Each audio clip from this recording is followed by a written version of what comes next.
Ladies and gentlemen, every time it seems that we go into a food store, a plethora of new waters and juices and health bars and ready and not so ready meals and other hitherto undreamed of delights confront us. And many will have got there with some help from the food bowl. Dr. Alasdair Baxter has been with Food Bowl for the last 2 years as Business Development Manager. He has a passion for helping companies develop innovative foods. So let's hook into that passion right now. Ladies and gentlemen, Dr. Alasdair Baxter. Hello everyone, can you hear me? You can hear me, good. So I'm going to be talking about global food trends and opportunities for New Zealand and how we can help you. So I'll be talking about a bit of background on the Food Bowl. I'll talk about the food trends and I'll use a few products that have been developed at the Food Bowl to illustrate some of those trends. Some trendy foods, if you like. And then I'll talk a bit about new technologies in food that are having a profound effect on the industry, and a little bit at the end on opportunities for New Zealand. So about half of New Zealand exports are food and beverage. More than half, in fact. But we need to capture more of the value add. If we want to be a wealthier nation, which I think we all do, we want to capture more of the value add. And the Food Bowl was the brainchild of Professor Ray Winger of Massey University, who recognized that Kiwis were very inventive, but when it came to food, there was nowhere that they could go to develop their inventions and to commercialize their inventions. So the Food Bowl was born. Here it is. And here's the back of it. We've got 4 factory units joined together, A, B, C, and D, and around 200 pieces of machinery and equipment, which we can configure to what the client wants. So a lot of them are on wheels, and we wheel them around. And on the day the client comes in, we've got it configured in the room that the client has hired. So before, during, and after, we're advising the client on how to do the project they're doing. We're connecting them up with people like the great people at Callaghan Innovation who fund us. Thanks for the money, Ray. And we have a network of complementary facilities. Food Waikato, a big spray dryer, and they're building another one next door because it's full. Food Pilot at Massey University, where you can do bench scale trials, and Food South in Christchurch, which is like a smaller version of the Food Bowl. And we're dealing with big companies and small companies from Fonterra all the way down. Smaller companies often use us for commercial production. Those little factory units are sometimes the perfect size for the particular product they're doing, and they use us to get started until they go to a contract manufacturer or build their own plant. Larger companies are using us to de-risk a move into a new product category or a new technology. For example, you might be an orchardist who wants to start making drinks. And things generally going pretty well for us with our client revenues going the right direction over the last few years. So that's my little ad for the Food Bowl, but I'll come back to that later on. I just want to talk about food trends now. And this is a government, I don't know if you've all seen these reports. The government brings them out every now and then through Coriolis. It's a very, very good report that you can get online and have a read of. And it talks about 4 global megatrends. So I'll just go over these very briefly and illustrate them with some products that are made at the Food Bowl. So firstly, health and wellness. We're all trying to be healthier and recognizing that food has an influence on that. But at weekends and other occasions, we like to indulge as well. So I'll certainly be indulging after I've got this talk out the way tonight. And we're all getting busier, so convenience is very much an important thing as well, an important trend. And probably the one that's emerged most over the last few years is this need to be authentic and responsible. So I'll talk about that as well. So when it comes to health and wellness, there's 3 that I'd like to highlight. Firstly, gut health, healthy aging as the population ages, and there are more elderly people than there used to be, and brain health. So gut health to start with. Here's a product that's made at the Food Bowl. You take it as a shot. It's basically a little shot drink full of billions of good bacteria that actually will have a positive effect in your health in many, many other ways, as well as making your guts better. When it comes to healthy aging, here's an example. The Pure Food company were with the Food Bowl for a couple of years commercializing their products. They do pureed vegetables and meats. And it was started by two young guys. One of them had a grandfather that was in hospital and couldn't ingest food, and he was getting very malnourished. And he recognized that there's a gap in the market for nutritious, healthy foods that could be easily digested and ingested by older people. And obviously it's a growing market, and they're now supplying all of the rest homes and hospitals around the country, and they're exporting to Australia, and they're just building their new factory in Auckland. So that's going very well for them. Brain health, here's a drink made from, you may have seen it, made from New Zealand black currants, the Blackadder black currant, which is very high in anthocyanins, which are supposed to be good for your brain. And it also contains a pine bark extract from New Zealand, which has a positive effect on mood as well. When it comes to Indulgence, here's one which is not particularly healthy, but it's certainly nice. It's a chocolate sauce that somebody developed at the Food Bowl. It's actually their grandmother's recipe. Convenience, this is a Beaker muesli, which is a muesli which is already made up. It's already got the milk in it. It's for people who are too busy to pour milk onto their dried muesli. You can just grab this thing and go. It's very nice. And if you're too busy to have a salad, why not just grab one of these drinks, a fruit or vegetable drink, which are raw drinks preserved by that little machine on the left there, which is actually a lot bigger than that. The products you see on the bottom there, produced by Homegrown in Hawke's Bay, we understand they have nearly 40% of the fruit juice market now, simply by using this technology to produce raw fruit juices, and the public are really taking to them, and they've grown enormously over the last few years. They're really good products. So the last global megatrend I want to talk about, authentic and responsible. So, of course, climate change, animal welfare, and doing things that are good for the planet. So here's a brand that gets made at the Food Bowl. Everything about their brand is about being ethical and responsible, and healthy products as well. And, of course, Sun-Fed Chicken. They've just got their new factory down the road from us.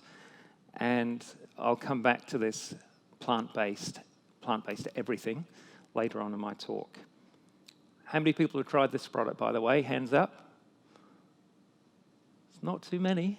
You should try it. It's an interesting experience. So when it comes to this part of the mega trends, it's not just the food, but the packaging is definitely in the spotlight as well. So there's a lot of product development work getting done on food packaging at the moment, since China decided they didn't want to spread our packaging and plastic all over their fields. It's now all having to be dealt with in New Zealand, and it's obviously a big problem.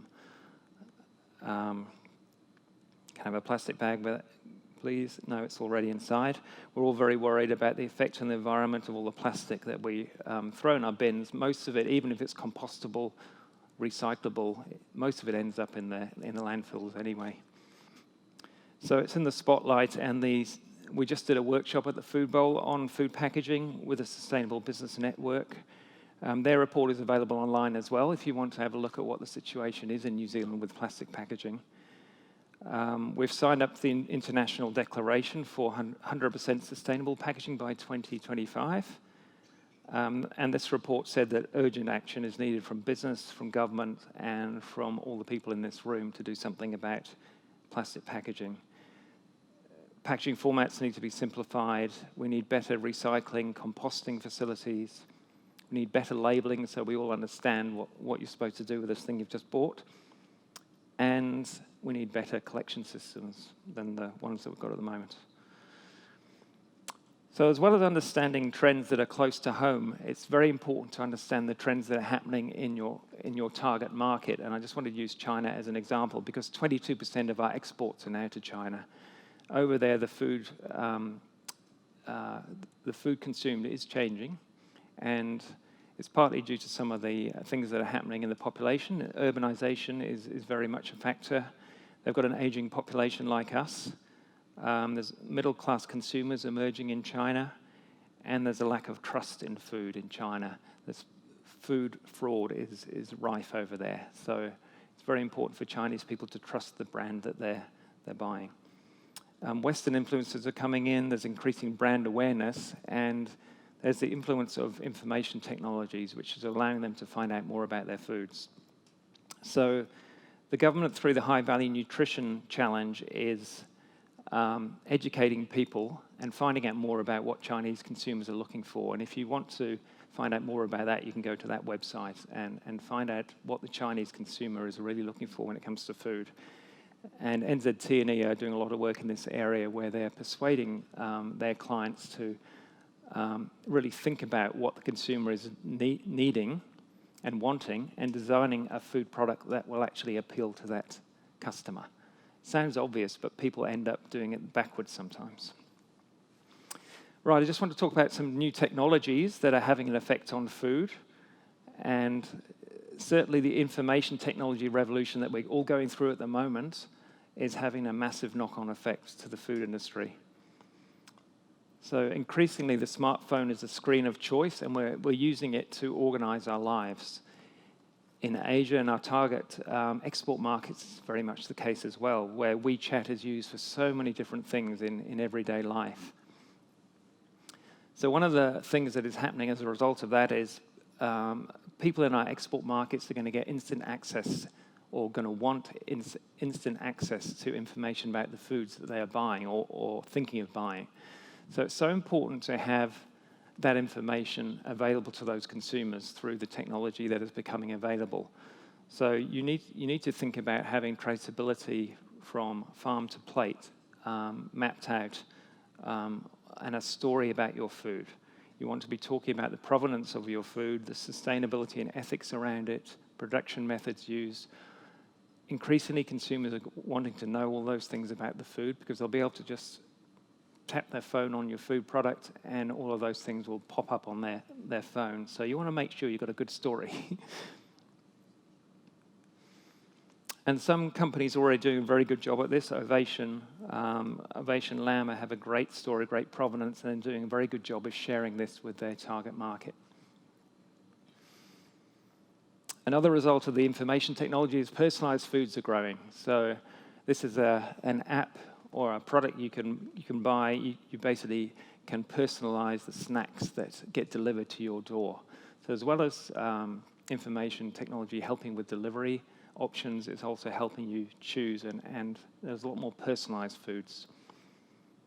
This is a food product where you get some medical tests done, you divulge some health history to the app, and then it will devise a personalized diet for you. And there's a lot of money gone into some of these new ideas, a lot of investment going into them, and it's changing the way that we eat.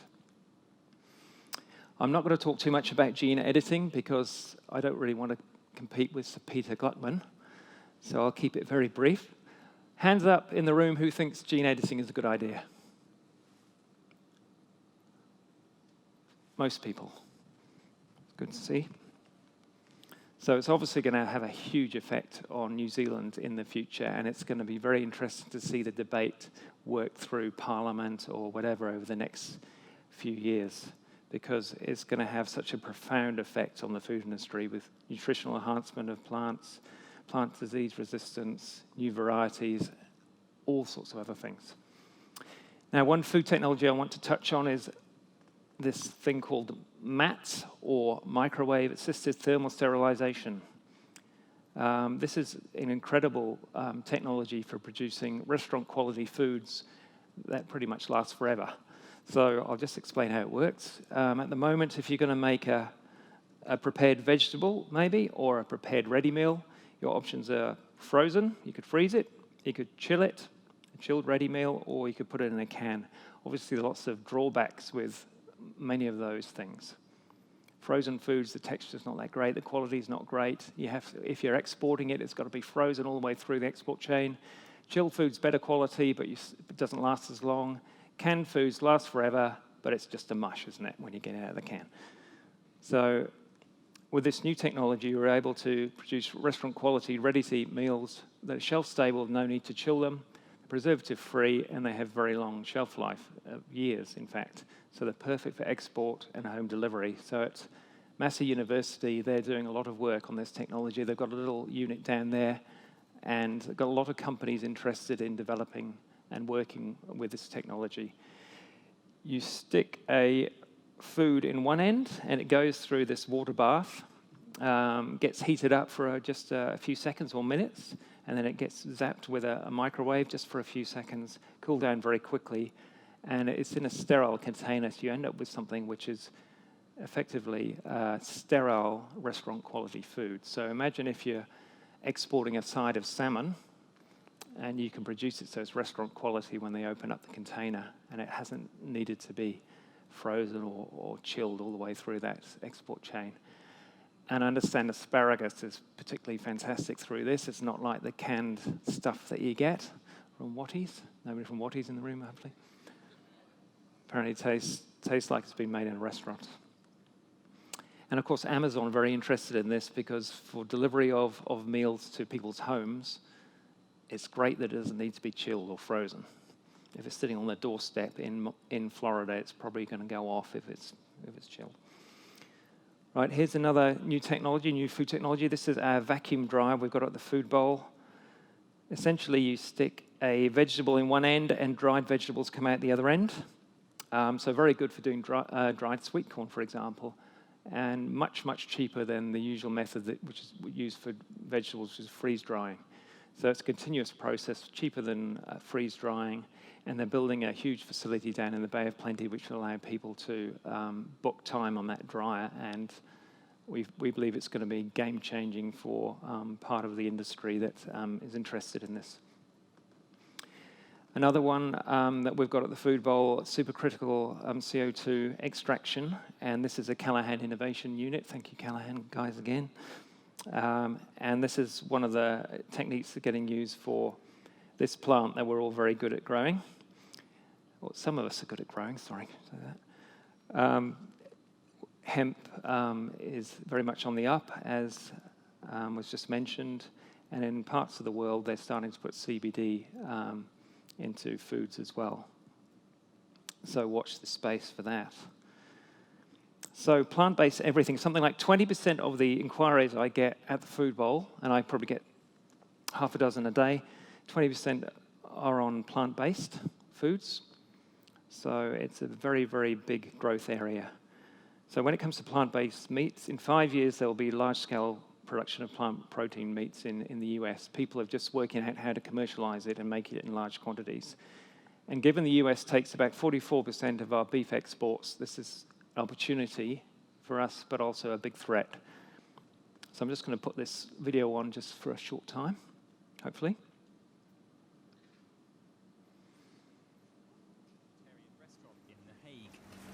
Je ziet het. Ik heb mijn kip. You see, I have chicken. I have a little oil in my pan and I'm going to heat everything up. But the chicken Paul's talking about is actually 100% vegetable matter. This succulent breast is made from a soya base. Het is lekker sappig. It's crunchy, like the skin on a chicken thigh. It's like chicken but juicier. When you buy chicken at the supermarket, when you cook it, you often find these dry filaments. And you think, it still needs a little sauce on it if it's going to taste right. En er moet wel een saus overheen om er nog wat van te maken. Hamburgers, meatballs, beef. The vegetarian butcher offers a wide range of choice cuts. And the flavours are not far from the real thing.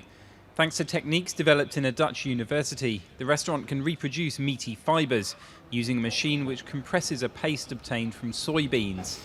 The other ingredients vary according to the type of meat substitute required. Okay, so you can use all sorts of raw materials for this. Wheat, pea, soy, oat, jackfruit, and various mixtures.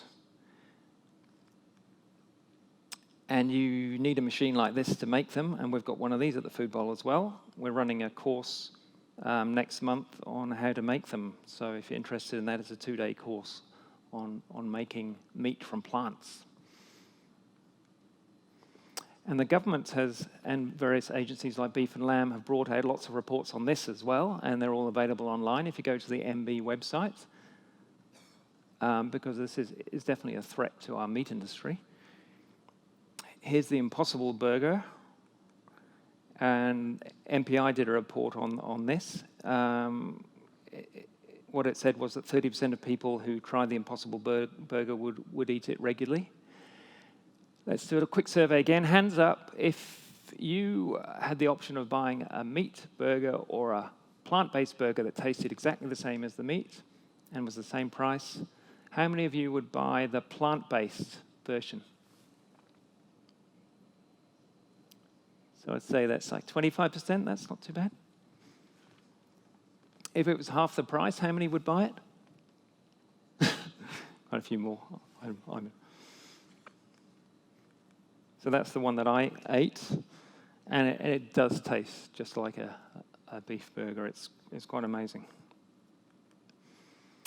So Food South, our guys in Christchurch, put this together. When you think about New Zealand's response to this global phenomenon, we're quite good at growing certain crops. We're good at beans and oats, for example.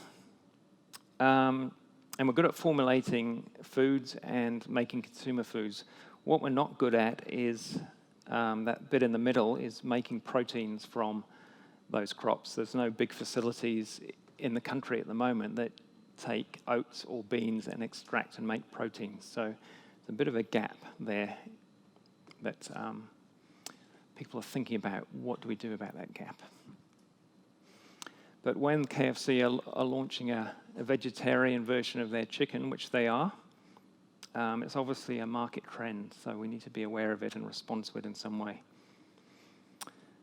So I've talked about our network and the food bowl. I've talked about the global megatrends, and this one in particular being an emerging trend. A lot of the reports and things that I've talked about are available online through the government work that's been done, and they're easy to find online. I've talked about the information revolution and the knock-on effect to food, and the importance of finding out what your target market wants. The changes in biotechnology, the new food technologies that are happening, and the fact that plant-based is very much emerging. Now, going back to this original report that I talked about from Coriolis, they thought the growth categories in 2018, they categorized them as follows. Unique and differentiated products from New Zealand were selling well. So things that we did very well in New Zealand, but other countries couldn't do so well.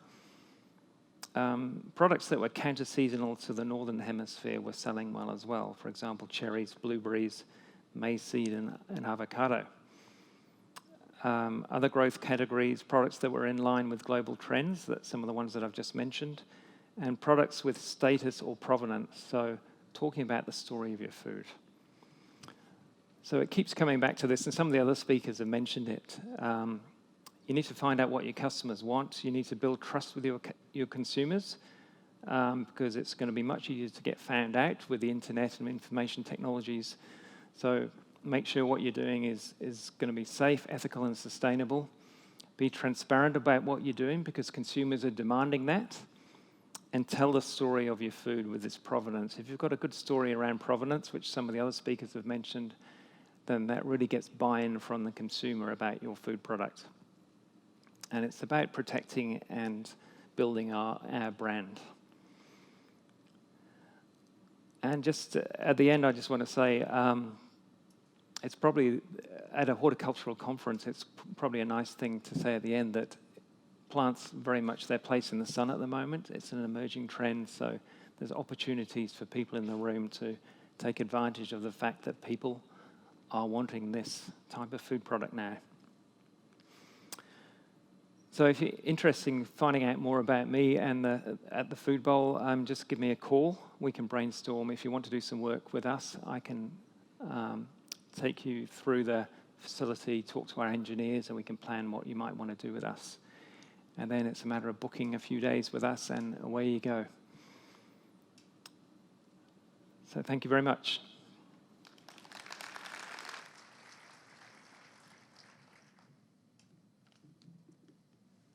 Thank you, Alasdair. We do have some questions. First of all, probably more a technical question. Can I get a copy of your slides, please? Is that possible? Yeah. You can supply that through, presumably, Horticulture New Zealand or through the event organisers? Yep. Okay, no worries. that was an easy one. Okay, how does the chicken flavour get into the chickenless chicken? Additives?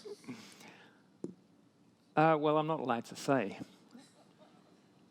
Well, you have to work it out for yourself. If you look on the packet, you'll see what all the ingredients are.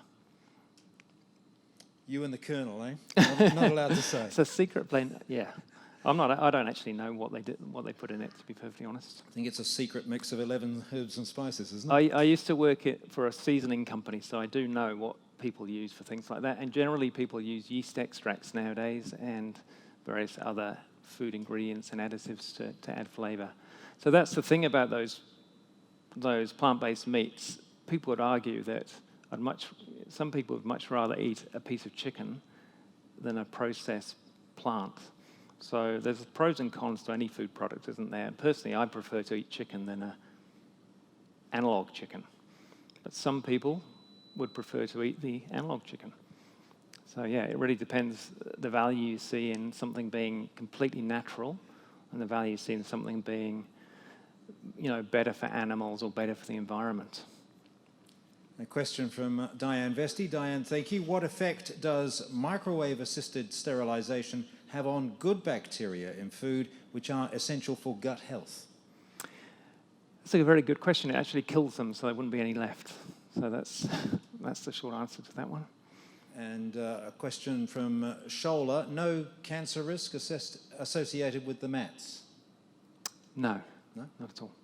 I actually have a question as well about the meat industry, because it seems to me that the meat industry should be full of concern about what's happening now. Do you think the meat industry is fully across what's happening? I think they are, yeah, because Beef and Lamb commissioned quite a big report on this whole situation.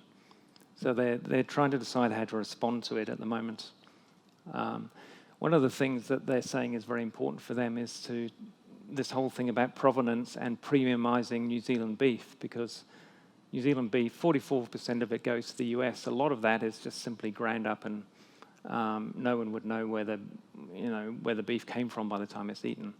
So they're saying that they should spend more time on premiumising the beef that we sell, so they get more value out of it. Because there's always going to be people that want to eat meat. We do have one question that's just come in from David Sayers. David, thank you. How does the nutritional density content differ between meat-based versus meat alternatives? For example, the Beyond Burger versus a typical beef patty. Okay, so that one is, yeah, I think some of the analog meats have higher protein content, and they have a different fat composition, because usually it's vegetable fats that have been used instead of animal fats. So I noticed that a lot of them are using coconut oil, which is saturated and therefore not that good for you anyway.